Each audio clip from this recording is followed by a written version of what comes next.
tenho encontrado muitas pessoas pelo caminho que estão doentes, doentes não só da alma, mas do corpo, e isso provocado pelas situações que as pessoas passam no dia a dia, perdas, desesperanças, falta de grana, enfim, muita coisa. Eu estou muito emocionada, estou muito dolorida pelas coisas que eu pude pensar durante a mensagem, pelo que eu pude refletir durante a mensagem. E o que tem acontecido todo domingo é isso, eu saio daqui alimentada, a sensação que eu tenho é que eu saí de um banquete espiritual. Como a graça de Deus tem o poder de libertar não só a nossa alma, mas também o nosso corpo, nossa mente, o nosso coração, e nos deixar, sabe, mais leves na vida.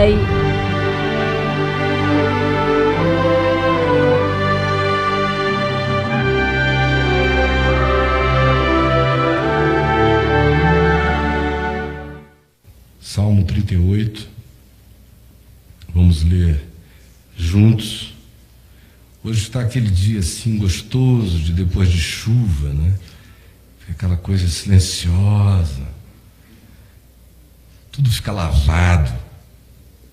Eu amo dias assim, um sossego, silêncio, serenidade. E é nesse espírito que nós vamos ler o Salmo 38.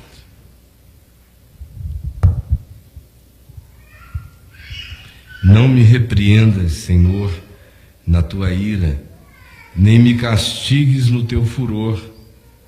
Cravam-se em mim as tuas setas, e a tua mão recai sobre mim. Não há parte sã na minha carne por causa da tua indignação. Não há saúde nos meus ossos por causa do meu pecado. Pois já se elevam acima de minha cabeça as minhas iniquidades, como fardos pesados excedem as minhas forças.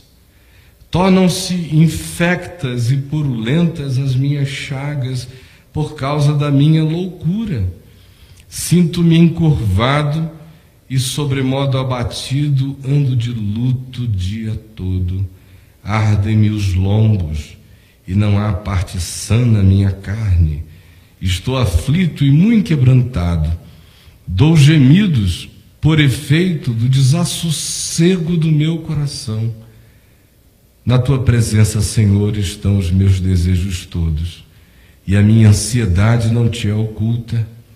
Bate-me excitado o coração, faltam minhas forças, e a luz dos meus olhos, essa mesma já não está comigo.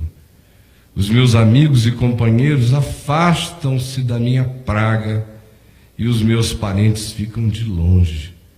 Armam ciladas contra mim os que tramam tirar minha vida. Os que me procuram fazer o mal dizem coisas perniciosas e imaginam engano todo dia. Mas eu, como surdo, não ouço, e qual mudo não abro a boca. Sou, com efeito, como quem não ouve, e em cujos lábios não há réplica.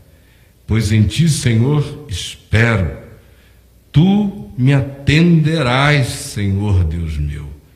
Porque eu dizia, não suceda que se alegrem de mim e contra mim se engrandeçam quando me resvala o pé, pois estou prestes a tropeçar, a minha dor está sempre perante mim.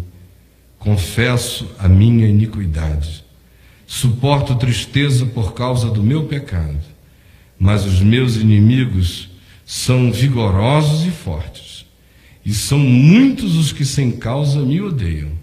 Da mesma sorte, os que pagam o mal pelo bem são meus adversários, porque eu sigo o que é bom. Não me desampares, Senhor, Deus meu, nem te ausentes de mim. Apressa-te em socorrer-me, Senhor, salvação minha. Amém. A gente, de uns 25, 30 anos para cá, foi introduzido de maneira popular a um tema que já vinha sendo estudado desde o século anterior ao que passou, mas que ganhou uma concreção científica, um respeito estatístico, uma constatação do ponto de vista experiencial, já da metade do século passado para cá, que é o tema das doenças psicossomáticas. Psicossomático significa aquilo que a psique, que a alma, em produzindo, em existindo nela, vira soma, vira carne, vira corpo. Então é o quanto que a alma pode afetar o corpo.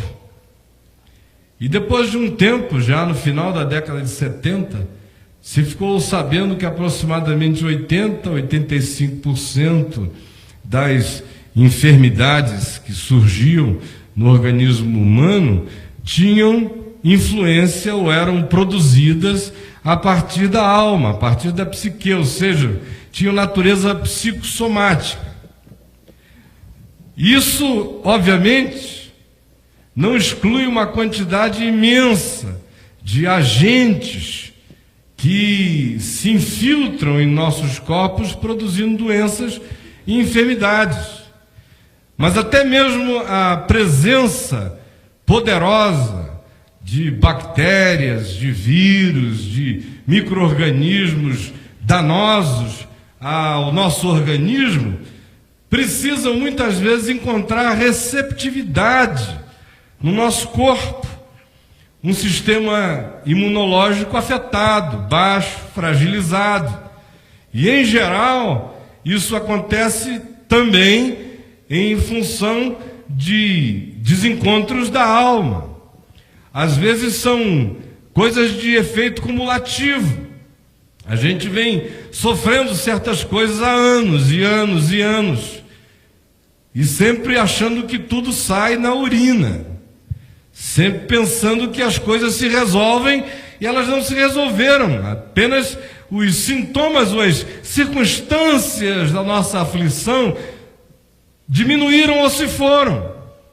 Mas a pulsão daquela agoniazinha foi ficando ali. E a ela vão se somando muitas outras. E com isso vem desencontros afetivos, relacionais, que acabam também fragilizando a gente. Perdas, dores, decepções, tristezas. Todas essas coisas que viajam nos nervos da alma da gente e que não nos atravessam sem que nos deixem fragilizados a partir da própria interioridade, ou seja, a alma, com tudo aquilo que ela significa, cansa, adoece, desiste, desanima, se deprime, se infelicita, se entristece. E qualquer outra adjetivação que a gente queira para os fenômenos da interioridade e da alma, podem ser agregados aos que eu acabei de mencionar. E com isto, o corpo da gente vai padecendo. Você leva um susto, o coração bate excitado. Compare a quantidade de sustos que a gente leva hoje em dia, a quantidade de sustos que os nossos avós e bisavós levavam há 100 anos atrás. E você vai ver a quantidade de estímulo que a gente recebe o dia inteiro. Você vem dirigindo um carro, dá uma freada na sua frente, o coração... Você está quase pegando um sono, um telefone toca, o coração... E a gente fica tudo achando sempre achando que isso é bobagem. Mas é uma ciclotimia horrorosa. Você liga a televisão, o que antes significava apenas cantar de grilo da floresta, ou sapos nas suas sinfonias noturnas, hoje é aquela angústia do Jornal Nacional. Os vampiros estão atacando. Agora o nome já é até sanguessuga. Estímulo, estímulo, estímulo, estímulo, estímulo, decapitado. Agora no Rio esquartejam, PCC mata, é um inferno. Aí você vai para um canal de entretenimento científico, National Geographic, Apocalipse já. Aí você muda, Discovery, quero ver se estão descobrindo uma coisa nova, estão descobrindo que a vida está acabando. Aí você vai para o MTV, aí aquela coisa nervosa, todo mundo nervoso, a câmera nervosa, o papo nervoso, atrás é luz nervosa, tudo nervoso. Saia justa, desculpe, na maioria das vezes umas idiotas falando assim. Eu fico ouvindo aquilo ali, eu passo até de passagem, eu digo, pelo amor de Deus,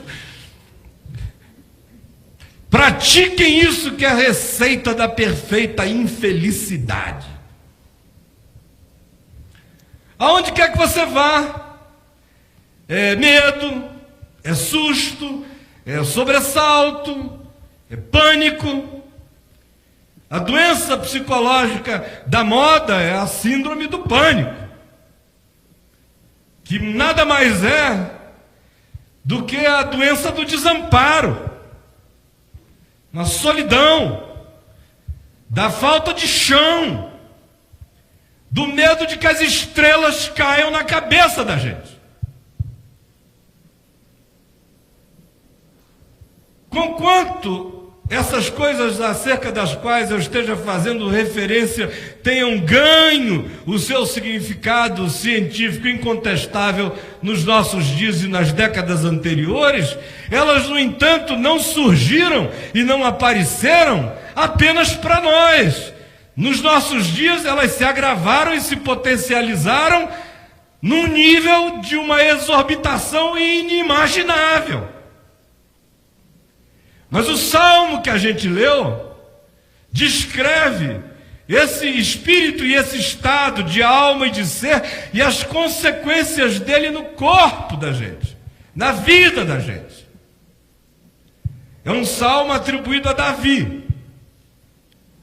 Não se o relaciona àquele episódio da traição e do adultério dele com a mulher de Urias, e com as culpas posteriores, o salmo que se faz associar àquele momento existencial e psicológico dele é o Salmo 51.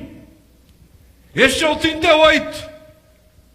E eu já me perguntei muitas vezes o que teria acontecido a Davi se o Salmo de fato é uma produção da alma dele, da vida dele, para que ele estivesse neste estado aqui. Porque é um estado brabo. E o elenco de fontes e de causas que ele apresenta para produzirem aquele estado mental, psicológico, físico e relacional que o Salmo traz, são inúmeros. Se não, olhem só. Ele começa dizendo, olhando para os céus, para Deus, e temendo uma repreensão e pedindo, não me repreendas. A expectativa é de ira. E nem me castigues no teu furor. Porque o coração dele está tão conturbado que quando ele pensa em Deus, ele pensa em repreensão e em castigo, em ira e em furor. Aí ele olha para si mesmo e se sente um São Sebastião. Cravam-se em mim as tuas setas. Onde ele vira, dói. E a tua mão recai sobre mim. O que ele descreve é uma expectativa de um relacionamento hostil com Deus. A mente dele tinha entrado num processo no qual falar de Deus, pensar em Deus, olhar para Deus, significava algo a evocar a ira de Deus e o castigo divino. Por quê? Ele prossegue dizendo, mais adiante, ele vem a dizer que é por causa do meu pecado. Culpa, Ele olha para Deus com o coração cheio de culpa e a expectativa é ira e castigo por causa do meu pecado. Me poupa da tua indignação, pois se elevam acima da minha cabeça as minhas iniquidades, como fardos pesados excedem as minhas forças. O que ele vê dentro dele é iniquidade, ou seja, não há equidade, não há equilíbrio, não há justiça. A consciência dele se vê em estado de desencontro. E aí ele pensa em Deus, pensa em indignação, fúria, castigo, ira, repreensão, por causa do meu pecado. E diz que esse é um fardo tão pesado que excede as forças dele. Não há ninguém bom, nem o guerreiro Davi é forte o suficiente para carregar os fardos das culpas. Matar Golias é fácil, carregar esse peso na alma é impossível. Aí ele começa a descrever mais adiante outros estados. Ele fala no verso 5 da sua loucura e constata um processo de desequilíbrio mental, psicológico nele. Aí ele vem e fala do espírito que se instalara, de que ele se sente, não é que ele esteja. Ninguém de fora o veria curvado, mas ele diz: sinto-me encurvado e sobremodo abatido, e ando de luto o dia todo. A alma enlutada, o ser sem forças, sem condição de respirar. O peso interior é enorme, o sentimento de abatimento que se instalara nele, de luto psicológico, tem uma gravidade imensa para ele. Ele diz: eu me sinto aflito, angustiado, quebrantado, e dou gemidos por efeito do desassossego do meu coração.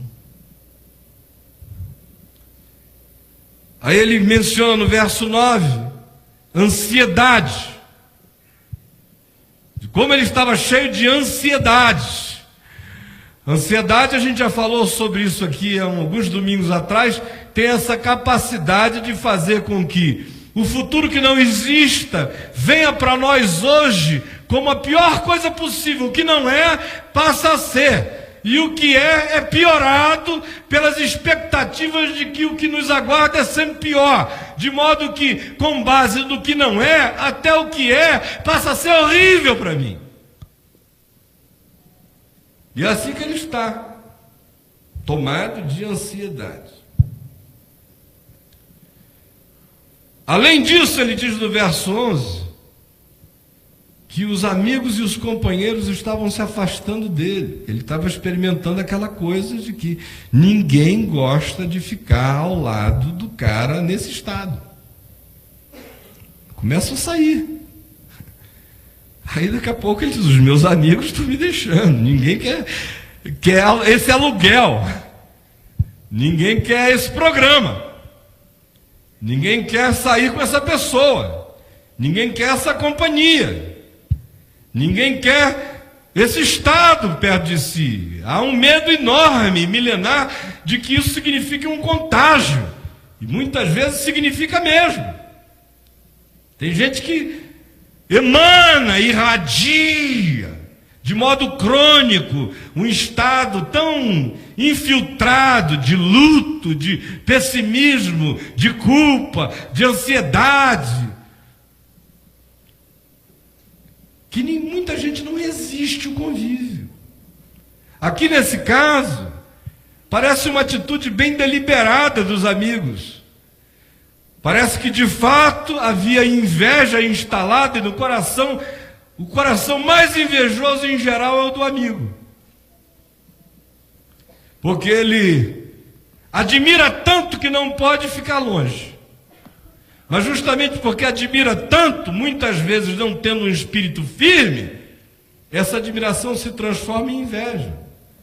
De modo que na hora em que ele vê o ser que ele admira fragilizado, ele aproveita para dar o dele. E ele dá pela ausência, muitas vezes. E aqui ele diz: os meus amigos se afastam do meu estado, da minha praga, e os meus parentes ficam de longe.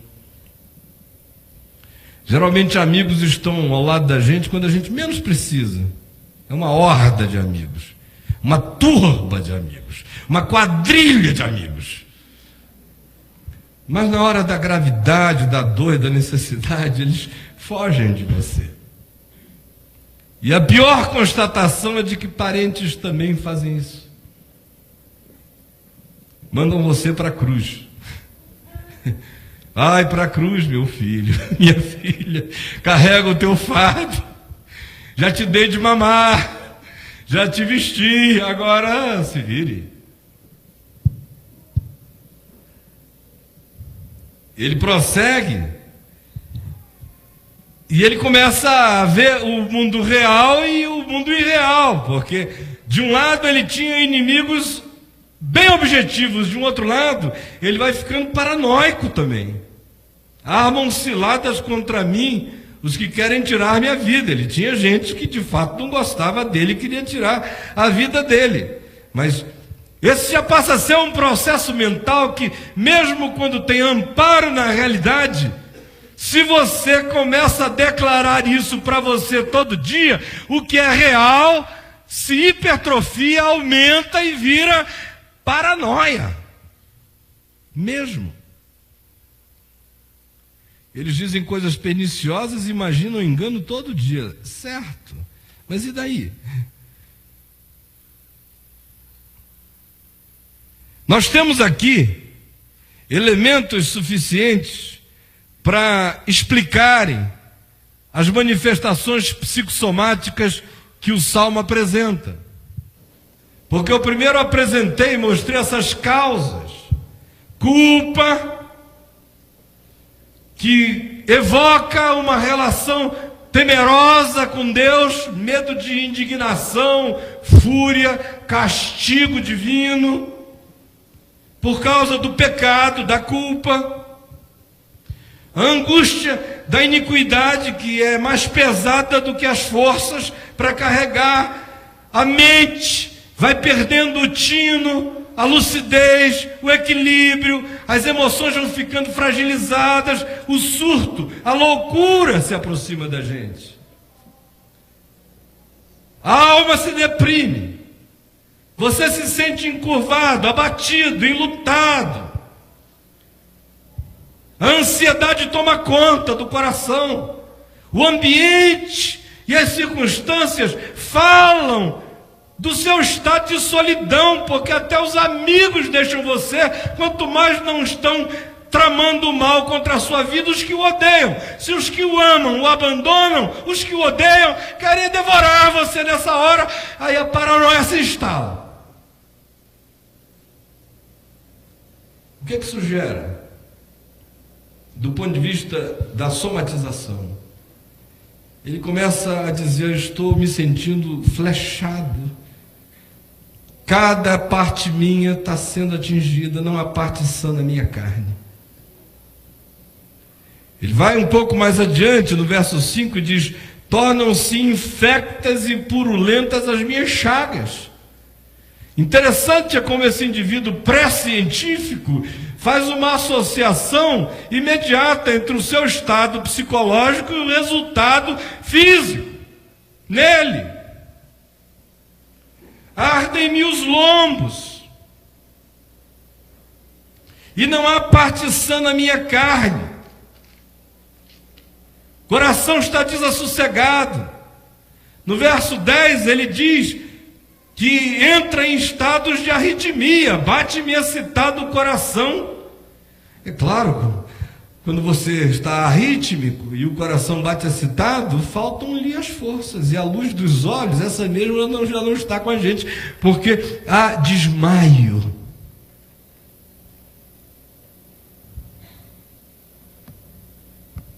Bom, isto posto, eu queria dizer o seguinte: não há nada que faça mais mal a gente do que culpa. Nada. Culpa é o diabo. E só há uma solução para a culpa: constatação dela quando ela é real, porque se ela é fruto da minha iniquidade, eu preciso chamá-la pelo nome.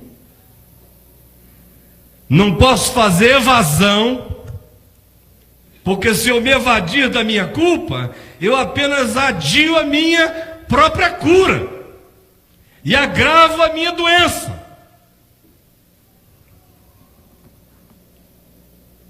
Culpa, portanto, é o próprio diabo do ser. Há várias formas de culpa. Existe a culpa real, para a qual o remédio é um coração que constata, que se apresenta diante de Deus de modo quebrantado e que pede perdão e crê na misericórdia de Deus e toma posse do perdão e conserta os seus caminhos.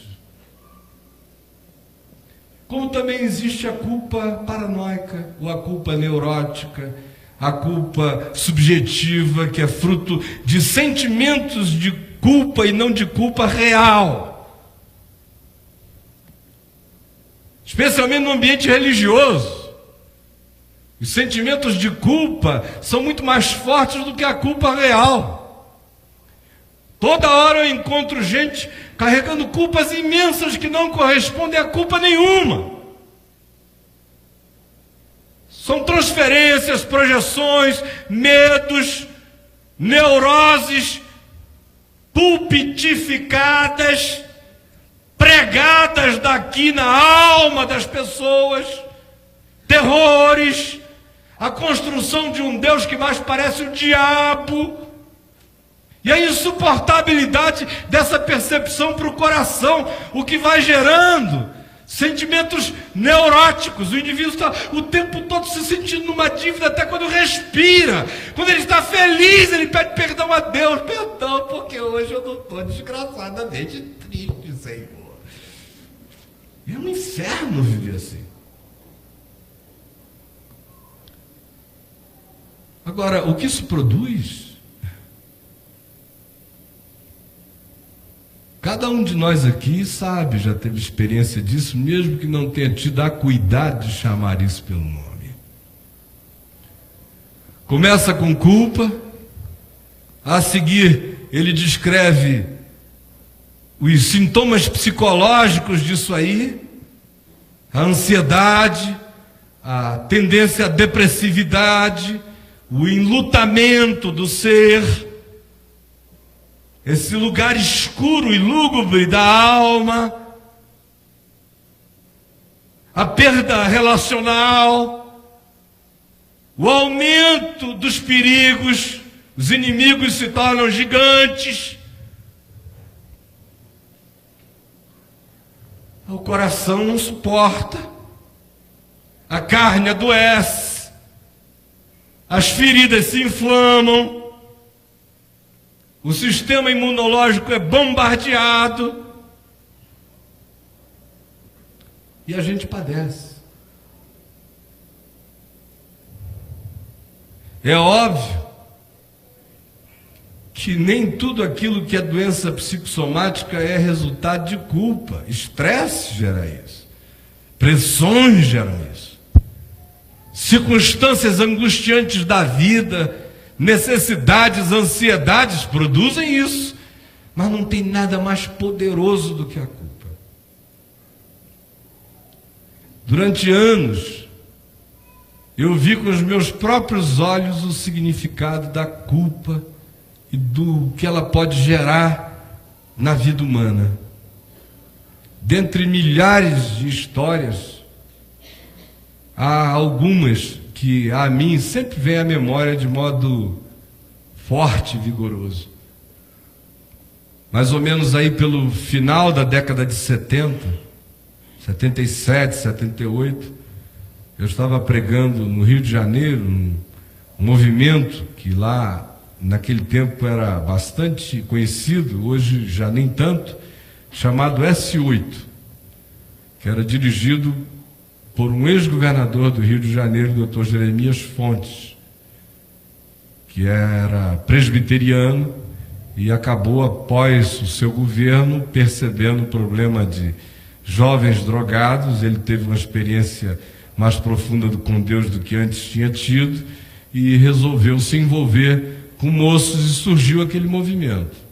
E eu estava num domingo à noite pregando lá, quando, ao final da reunião, o Dr. Jeremias me chamou e me falou de uma moça que lá havia, e ele disse: olha, é um caso que a gente já fez de tudo aqui, e como lá em Manaus você e seu pai estão tão diretamente ligados a problemas dessa natureza, será que você não quer levar essa moça para Manaus para ver o que acontece?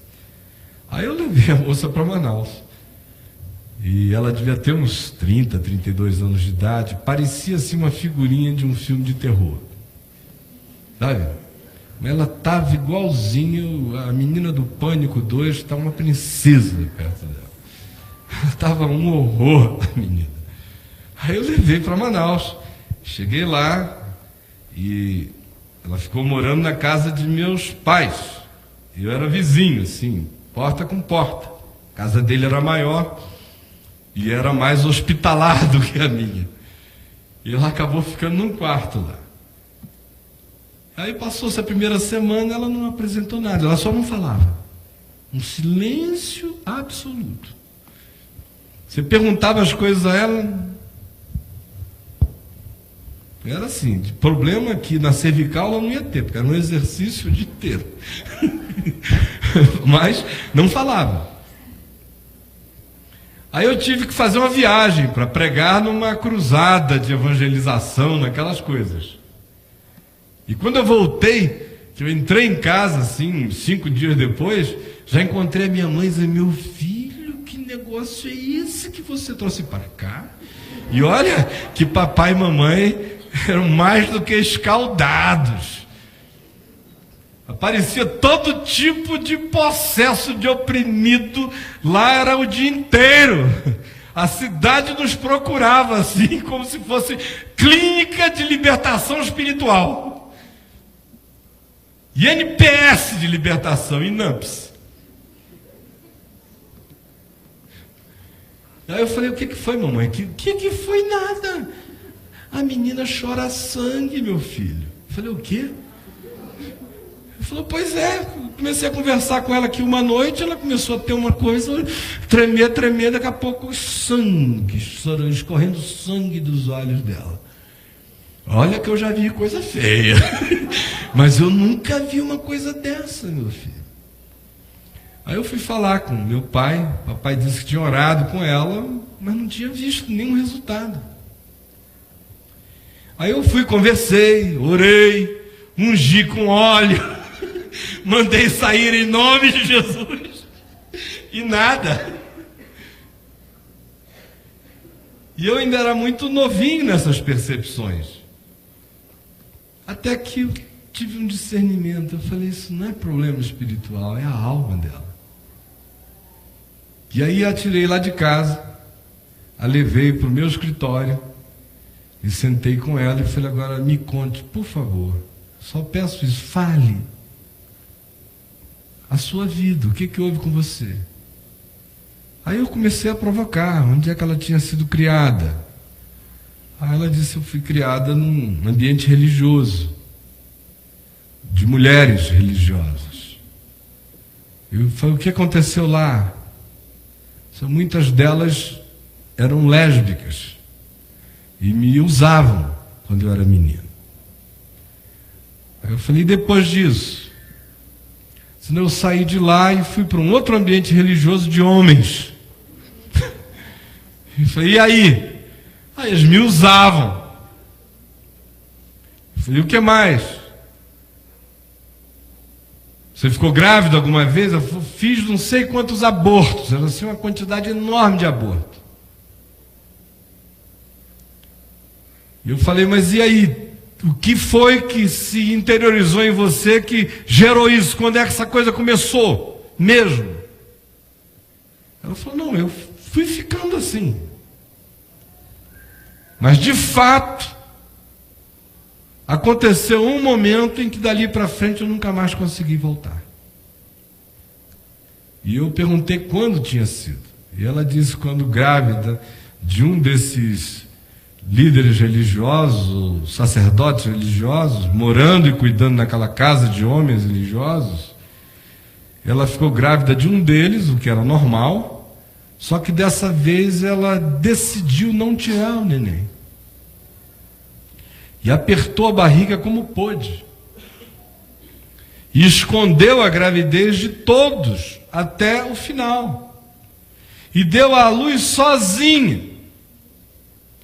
Só que quando o neném nasceu, que ela olhou para aquela criança e imaginou o que aguardava a criança, naquele sequestro dela mesma, naquele lugar do qual ela não conseguira sair jamais, ela disse, eu estou fazendo uma maldade com essa criança, e enforcou o filho até a morte.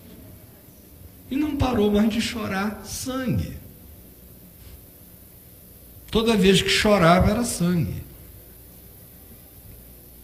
Parece filme de terror.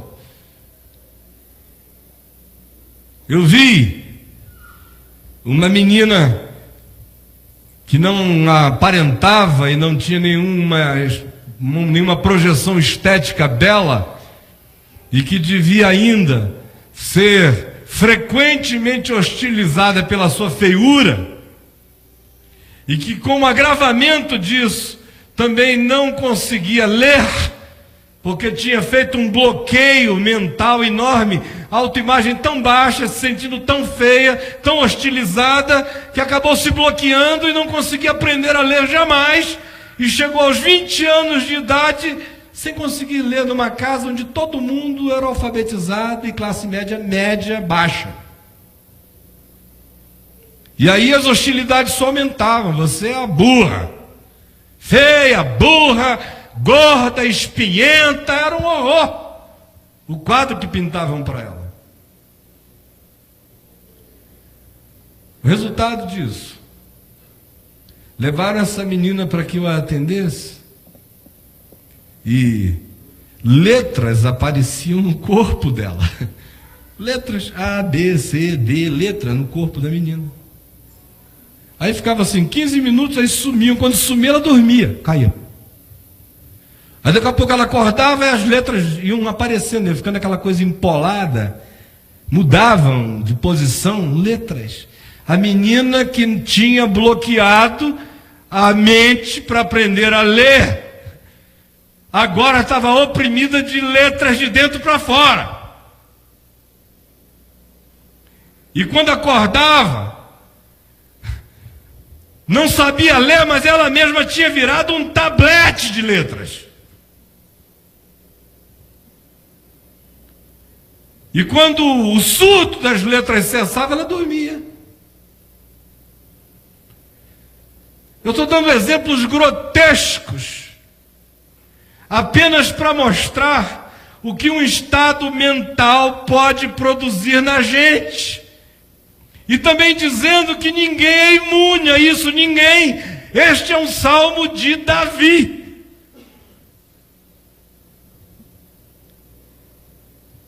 Afeta e pode desestruturar a gente de maneira gradual, paulatina, constante, insistente. Pode ter a ver apenas com as circunstâncias, com as ansiedades, com os sustos, com as quebras relacionais, com afastamentos de amigos, com hostilidades de inimigos, mas também pode ter a ver com culpa, com sentimento de culpa, com medo de Deus. E os resultados são os mais variados. No caso dele, ele diz que se sentia adoecido na carne, na pele, nos ossos, no sangue. Feridas brotavam nele, purulentas. O estado interior era de abatimento, de encurvamento, de depressividade, e com ela uma ansiedade sufocante, um desassossego de alma, um coração taquicárdico, sensação de fraqueza e de desmaio, e o peso das agonias ele já não podia mais levar, e ainda havia o agravamento de que a autoleitura que ele fazia é de que por baixo de tudo aquilo residia também iniquidade, por causa do meu pecado. Qual é a cura para isso? O Salmo, depois de descrever esse estado todo, de repente, introduz elementos de uma positividade que antes não havia na descrição. Depois que ele fala que o mundo inteiro dos relacionamentos dele está quebrado, tanto os amigos e parentes se foram como as hostilidades, e os inimigos se aproveitavam como abutres na carniça daquele estado dele. Ele diz: mas eu, como surdo, não ouço, e como mudo, não abro a boca, sou com efeito como quem não ouve, e em cujos lábios não há réplica. Essa primeira coisa é parar de ficar se relacionando com o mal. Ele se ensurdece para aquilo, para de ficar dialogando e respondendo e falando e alimentando aquele processo. Aí em seguida ele diz o seguinte: pois em ti, Senhor, espero, tu me atenderás, Senhor Deus meu. Ele tira a visão de si mesmo, do seu próprio umbigo, olha para Deus e em fé projeta esperança e chama a Deus não de meu inimigo, do irado contra mim, mas de Deus meu. Deus da minha vida. Aí ele se lembra, no verso 16, de algo que tinha agravado muito o seu estado, que era quando ele ficava pensando na alegria dos inimigos dele e de como os inimigos dele se engrandeceriam sobre ele pelo fato de que o seu pé estava a ponto de resvalar. Expectativa em relação ao que os outros pensam, interpretam, imaginam, é uma desgraça também. Então parar de imaginar, de conceber, de se preocupar com o que os outros farão ou fariam, pensam, imaginam ou concebem na hora da nossa fragilidade, nos ensurdecermos para essas vozes e pararmos de dialogar com a iniquidade, é o que tem que ser feito de imediato. Ele vai mais adiante e no verso 18 ele fala o que é essencial: confesso a minha iniquidade. Confesso a minha iniquidade. Suporto tristeza por causa do meu pecado. Às vezes a gente acha que o que nos cura é alguma coisa de uma suavidade tão grande que a monstruosidade da nossa iniquidade, ou da nossa culpa, ou da nossa perversidade, que nós mesmos conhecemos quando ela existe em nós, ou de nós brota e se projeta como alguma coisa que faz mal a outros. A gente pensa às vezes que o que sara isso é um acalentozinho, não é a graça de Deus, é a graxa de Deus. Eu disse outro dia aqui que culpa é uma bênção. Pobre do ser humano que perdeu a possibilidade da culpa. Ele fica cínico, ele se pedra. Viver em estado de culpa é neurose e é algo que o diabo usa para destruir a vida da gente, porque nós não fomos chamados para culpa, mas para paz com Deus. Mas em havendo culpa, bem-aventurado é aquele que a sente, e em assentindo, a confessa e a deixa. E bem-aventurado é aquele que em a confessando, Sai da confissão, ainda que dolorido e choroso e doído, com o espigão da alma mexido, mas quebrantado e tomando posse em fé do perdão e da misericórdia de Deus. Porque o perdão de Deus será tão profundo em nós quanto profunda seja a nossa consciência do nosso próprio erro e agravo diante dele, de nós mesmos e do próximo.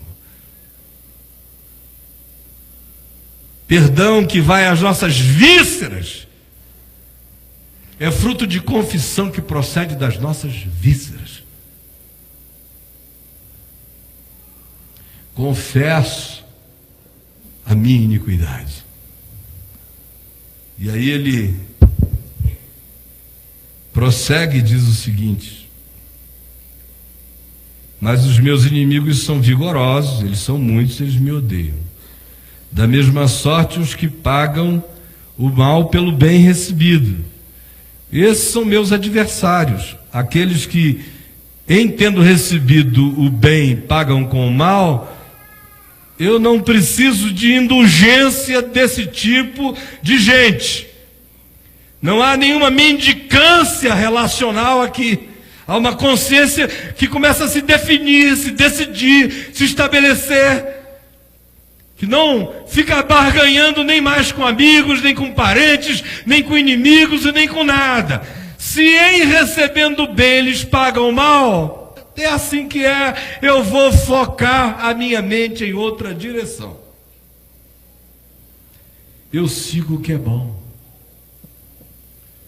Ele não deixa que o curso da sua existência seja mexido e alterado pela resposta perversa do outro. Quanto a mim, eu vou seguir o que é bom.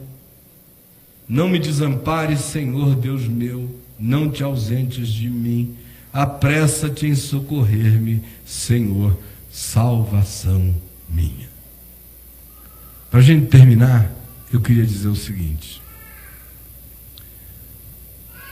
nós não temos ideia do quanto que brincar com culpa pode significar todo tipo de mazela para o nosso ser. Tem gente que acha que resolve, se ninguém viu, está resolvido. Se varrer para baixo do tapete com classe e sair com etiqueta, está tudo bom. Saída pela direita. Ninguém resolve culpa assim. Não é porque ninguém viu, você sabe. Não tem a ver com constatações externas e nem sociais e nem morais. Tem a ver com a constatação da sua consciência. E quem brinca com isso, brinca com o diabo no ser. Culpa precisa de tratamento imediato. Culpa precisa de perdão. Perdão para a culpa é fruto de confissão sincera. E a cura vem da apropriação em fé da graça de Deus.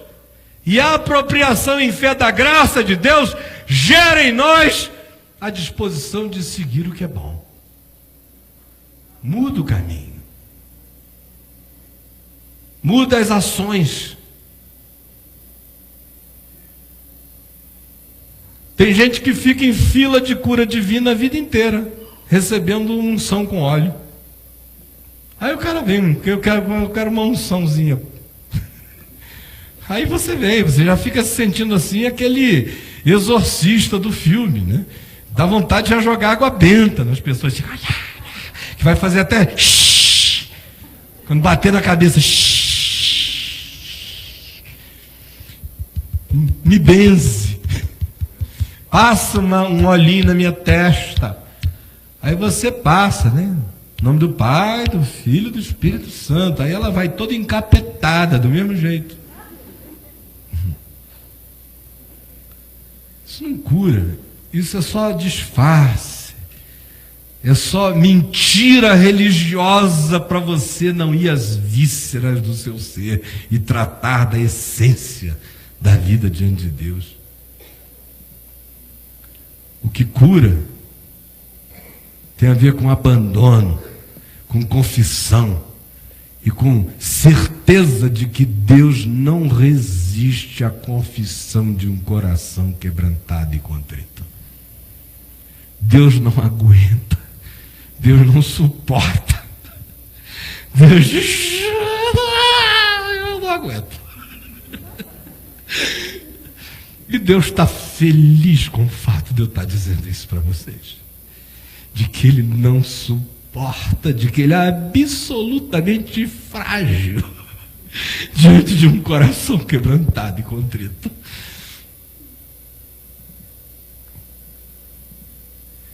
De que Ele gosta de ser vencido pelo arrependimento. Que Ele ama ser derrotado pela confissão verdadeira. Que Ele ama desistir do juízo para praticar a misericórdia, para sarar a gente. Isso não significa que a gente nunca mais vai ter nenhum tipo de doença no corpo, na pele. A gente está sujeito a muitas coisas nessa vida. Mas aquelas enfermidades e que nascem na alma, e que são cânceres da alma, e que se instalam no espírito, e que acabam carcomendo a gente de dentro para fora, essas não vão ter lugar na nossa vida. Não vão ter. E eu não preciso de um tonel gigante de óleo bento, nem do sabonete de arruda. Outro dia eu falei nisso, teve gente que pensou que eu estava me referindo ao candidato. Não, é uma igreja que está vendendo um sabonetinho de arruda por aí para lavar o cara. Nada disso.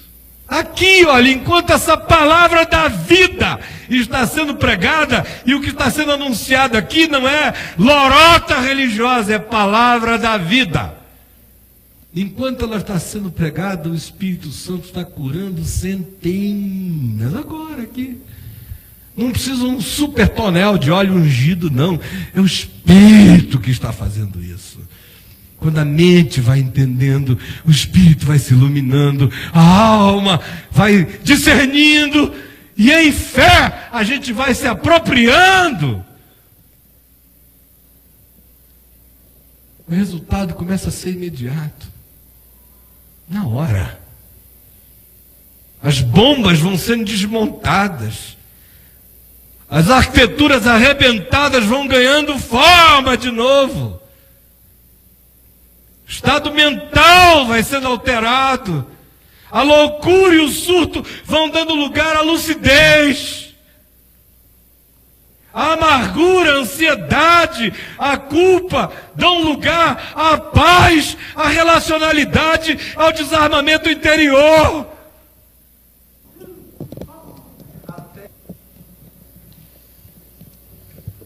E a paz de Deus, que excede a todo entendimento, guarda os nossos corações e as nossas mentes em Cristo Jesus.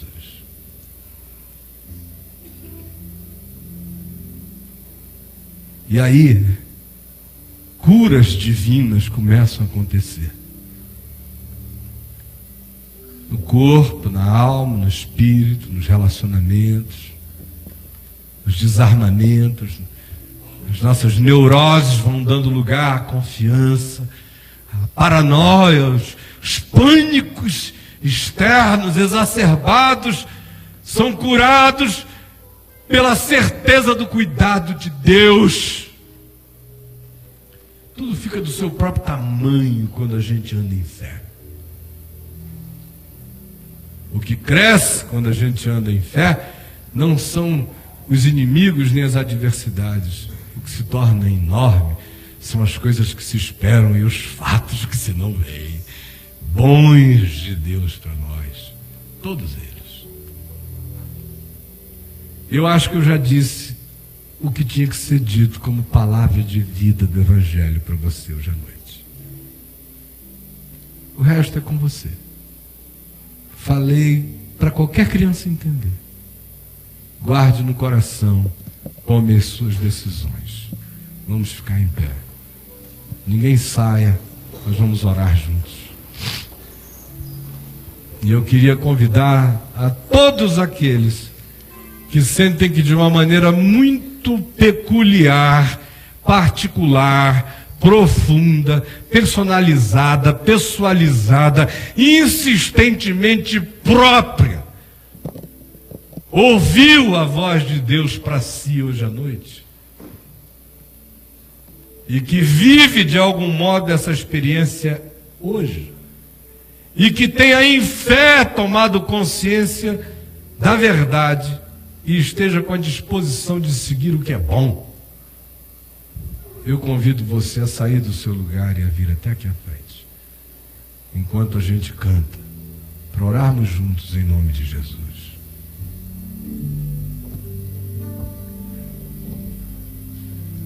Eu trago no meu corpo sequelas de muitas coisas. Agora eu tenho absoluta convicção de que eu já tinha que ter morrido há muito tempo atrás. Se todas as pressões que já recebi no curso da vida, a intensidade de uma existência que em cada dia cabia uma semana, um mês, em cada mês cabiam anos, em cada ano décadas, e pressões e demandas de todos os tipos, e depois adulações e expectativas inumanas, e depois projeções e perseguições absolutamente perversas, e depois desconstruções de todas as naturezas e perdas e dores de todos os aspectos. Era para eu já ter ido há muito tempo. Tem gente que com 5% disso se arrebenta todo. Eu sei que a diverticulite que eu carrego aqui é sequela disso, mas podia ser um câncer que já teria me levado há muito tempo. Eu sei que isso e essas coisas não me esmagaram, não acabaram com as minhas emoções, não me esfacelaram a possibilidade da esperança, da alegria, da fé, da continuidade, da vontade de seguir. Só porque, pela misericórdia de Deus, nenhuma delas encontrou um ninho em mim. Elas resvalaram, elas bateram, elas açoitaram, mas elas não têm morada. Não têm morada. Nem os elementos exteriores e nem os interiores. E culpa a gente resolve diante de Deus com confissão, com verdade. E aí a gente toma posse e a gente esfrega na cara do diabo. Olha nos olhos dos homens sem medo. E a gente caminha perdoado. Inimigos são problema deles mesmos. As nossas noites são nossas e de Deus. Nosso coração é nosso e de Deus. O desamor de ninguém vai ter poder de fazer você deixar de amar.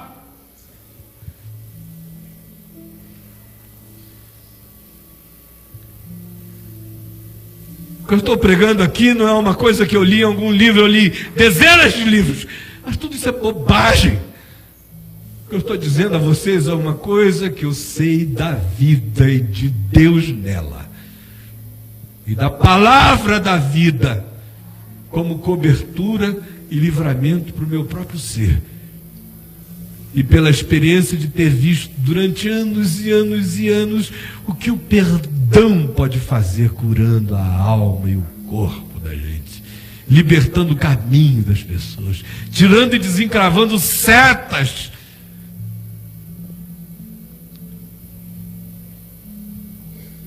pondo o ser ereto.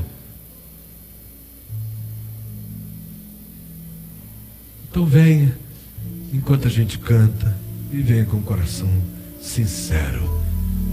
E confesse e deixe. Não fique auto-vitimado. Siga o que é bom. Quero voltar ao início de tudo, encontrar-me contigo, Senhor.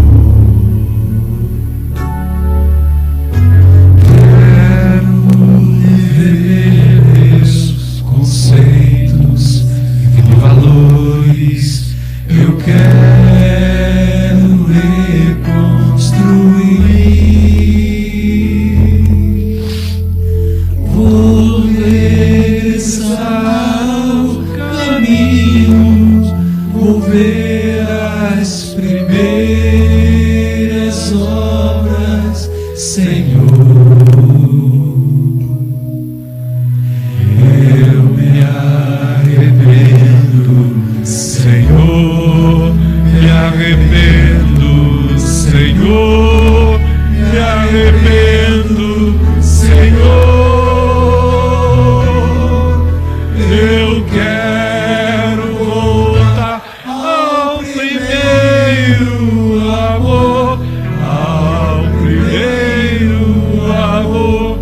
Eu quero voltar a Deus. Eu quero voltar ao primeiro amor, ao primeiro amor. Eu quero voltar a Deus. Vamos do início. Quero voltar ao início de tudo, ao início de tudo, encontrar-me contigo, Senhor. Todos nós. Quero viver meus conceitos e valores. Eu quero reconstruir De todo o coração. vou regressar ao caminho, vou ver as primeiras obras, Senhor. Eu me arrependo, Senhor, me arrependo, Senhor, me arrependo, Senhor. Eu quero voltar ao primeiro amor, ao primeiro amor. Eu quero voltar a Deus. Eu quero voltar ao primeiro amor, ao primeiro amor. Eu quero voltar a Deus. Mais uma vez. Eu quero voltar ao primeiro amor, ao primeiro amor. Eu quero voltar a Deus. Mais uma vez. Eu quero voltar ao primeiro amor, ao primeiro amor. Eu quero voltar a Deus. Perdoados estão os teus pecados, diz o Senhor. Tu que roubavas, não roubes mais. Tu, viciado em mentira, não mintas mais. Tu que te culpas até hoje da promiscuidade, do tempo de revolta, de raiva, ou de insegurança, perdoados estão os teus pecados. Toma posse. Estão sepultados em Cristo. Tu que gostarias tanto de que alguém que tu não trataste bem e que já morreu voltasse para que tu pedisses perdão, aquele que vive te perdoa. Agora trata bem os que estão vivos.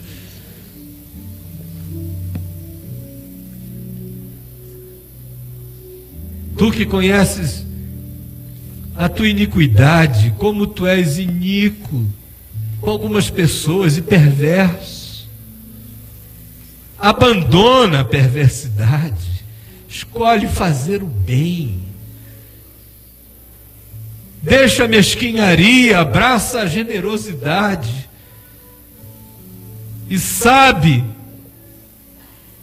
que perdoar é de Deus. Guardar ódio é do diabo.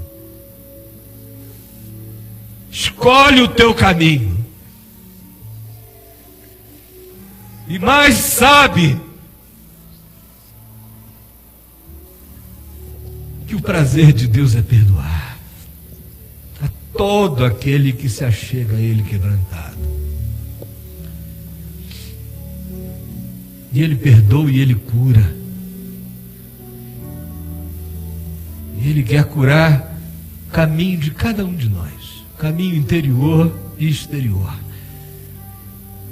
Inimigos a gente tem, mesmo quando a gente não faz nada para ter, às vezes até por não fazer nada para ter, eles aumentam. Não presta atenção neles. Segue o que é bom. Segue o que é bom.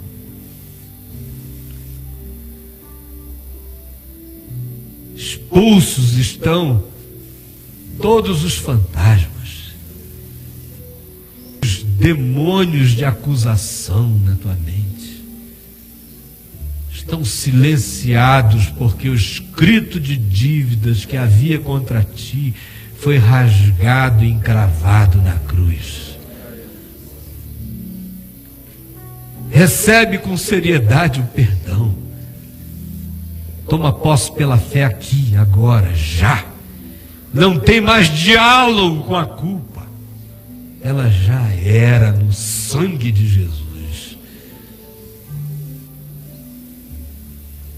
Agora levanta, toma o teu leito e anda. Vai para a tua casa, volta para os teus, em perfeito juízo, com a alma em paz. Desencurva o teu ser, ergue a cabeça, olha para o céu. De lá não virá indignação, de lá vem graça e misericórdia. É do céu turvo da tua alma angustiada que vem os trovões e os relâmpagos que parecem ser a ira de Deus. Se Deus se irasse contra qualquer um de nós, a gente seria extinto. O prazer dele é nos cobrir com misericórdia e graça. Toma posse disso. Recebe a cura para o teu espírito, para a tua alma. E que tudo aquilo que seja decorrência direta das confusões da tua alma no teu corpo, que esses males sejam removidos em nome de Jesus. Que a paz do teu coração seja saúde para os teus ossos, para a tua pele, para o teu sangue, para os teus órgãos. Em nome de Jesus. Amém e amém. Meu irmão, minha irmã, vá em paz. Que o Senhor nos abençoe e nos guarde. Que o Senhor faça resplandecer o seu rosto sobre nós.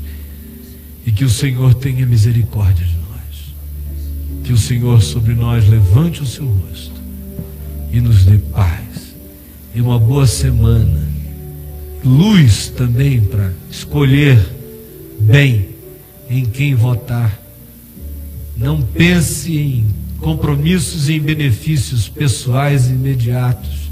Ore, peça a Deus para iluminar a você, para você escolher aquilo que pode fazer bem a um número muito maior de pessoas. Em nome de Jesus. Amém.